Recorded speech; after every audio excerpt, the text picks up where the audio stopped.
Hey everybody, Dan here with Kingdom Way Ministries with today's post to incite and outfit your kingdom leadership.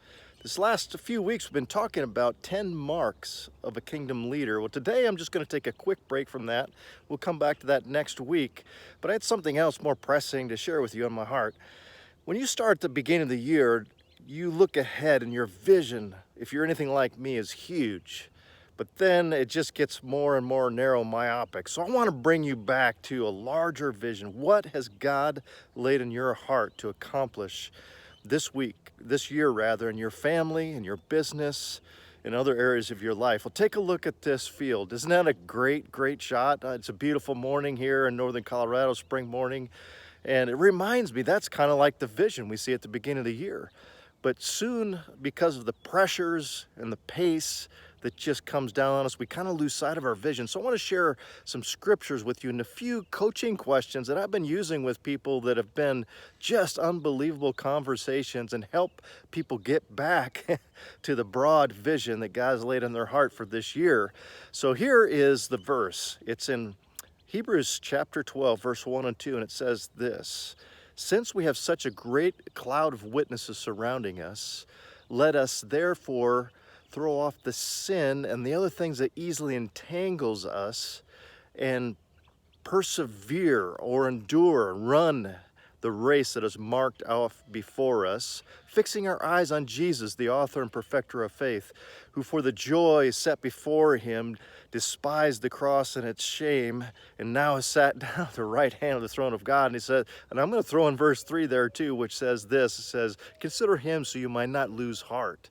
You have not yet resisted in your striving against sin by shedding your blood." Wow. What an example. So there's 4 questions I want to ask you from that passage. One is this: in terms of vision drift, mission drift, when you come to the end of December or into December, I want you to look back and say, man, Lord, I just can't believe this. I've accomplished everything that you've wanted me to do. How are we going to do that? Well, it starts by maybe responding to some of these questions. The first question is this: what sin needs to be forsaken? What sin needs to be forsaken? As you're listening to that, you might be thinking of one right now. Well, just offer that up to God.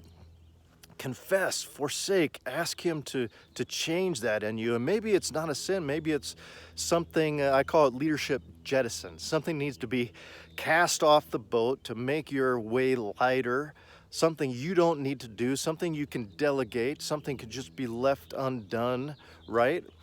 So what needs to be stripped off is my question. Could be a sin, could be something else. The other question is this: what piece of God's vision that he's put on your heart have you dropped that needs to be picked back up? To endure, that verse talked about. Press on. Remember, there's other people, myself, others that you know, others, saints gone before from Hebrews chapter 11 in the preceding text of that verse, that are cheering you on. What has been dropped that needs to be picked back up? And here's another question from that same passage.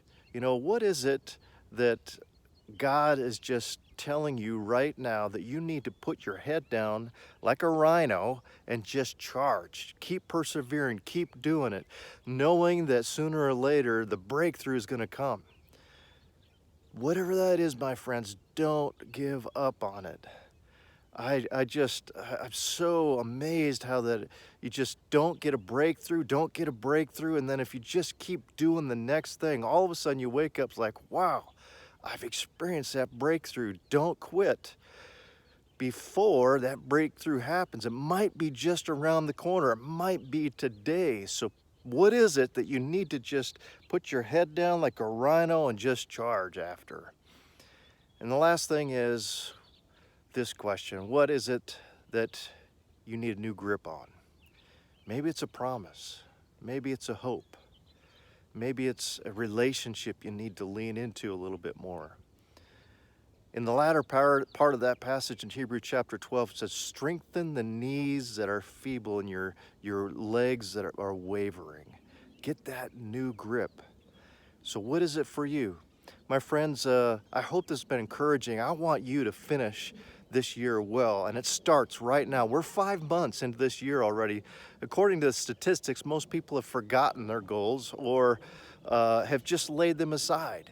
So I want to encourage you, I want to challenge you to pick that back up.